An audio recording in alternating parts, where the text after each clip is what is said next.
Le TGV japonais fête ses 50 ans et il fascine toujours autant les Nippons. Au musée du train près de Tokyo, les plus jeunes connaissent déjà sur le bout des doigts tous les modèles de Shinkansen.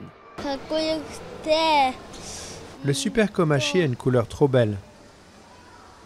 Et chez le Yabusa, ce que j'aime, c'est la jointure entre les wagons. Plus tard, je veux être conducteur de Shinkansen.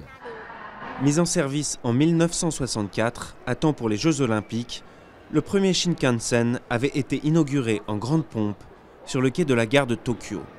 Symbole de la réussite du Japon, il est devenu, au fil des années, l'objet de toutes les passions. Le directeur adjoint du musée est un ancien ingénieur ferroviaire. Il se souvient très bien de cette période. Le Shinkansen avait pour but de devenir le train le plus rapide au monde. Il a donné de l'espoir aux Japonais et les a aidés à regarder vers l'avenir. Aujourd'hui, le Japon prépare les rames et voies du Shinkansen du futur. Le train à sustentation électromagnétique maglev, capable de foncer à 500 km/h dans le plus grand silence.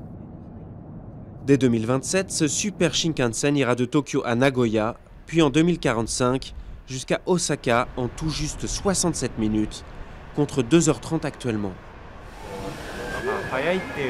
Plus que la vitesse, ce qui fait la force du Shinkansen, c'est sa sûreté et son confort. Il fait partie de la culture japonaise et j'espère qu'il le restera pour toujours.